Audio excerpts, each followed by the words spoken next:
कहां गए वो लोग? कहां गए वो लोग जो जरा सी बात पे सड़क पे उतर आते थे? कहां गए वो लोग जो इंसाफ के लिए किसी भी हद तक गुजर जाते थे? कहां गए वो लोग?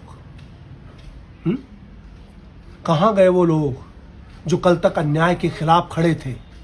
कहां गए वो लोग जो सरकार पलटने पे अड़े थे? कहां गए वो लोग जो निडर, निर्भीक और जुझारू थे? कहां गए वो लोग जो सम्मान वापस करने पे उतारू थे? कहां गए वो लोग? कहां गए वो लोग जो जमीन से 1.5 इंच ऊपर चलते थे? कहां गए वो लोग जो बौद्धिकता की गलतफहमी में पलते थे? कहां गए वो लोग?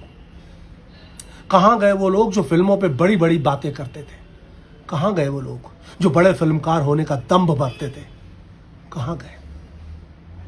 तुम्हारे 20 से एक सितारा टूट के गिर गया और तुम्हारे मुंह से जिक्र भी नहीं। तुम्हारे 20 से एक सितारा टूट के गिर गया और तुम्हारे मुंह से जिक्र भी नहीं। खैर, इस बार तुम्हारे जिक्र की किसी को फिक्र भी नहीं, क्योंकि जो गया है वो शुद्ध देसी अभिनेता था। इसलिए अब वो बोल रहे हैं जिनका वो चहेता था।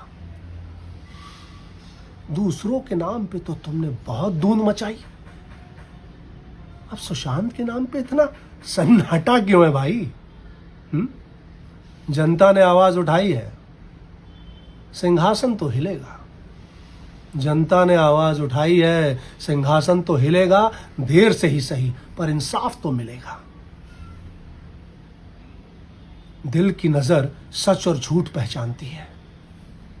ये पब्लिक है मेरे भाई, सब जानती है। तुम्हारे न बोलने से आवाज दब नहीं पाएगी। तुम्हारे न बोलने से आवाज दब नहीं पाएगी। बात निकलेगी तो फिर दूर तलक जाएगी। बात निकलेगी तो फिर दूर तलक जाएगी।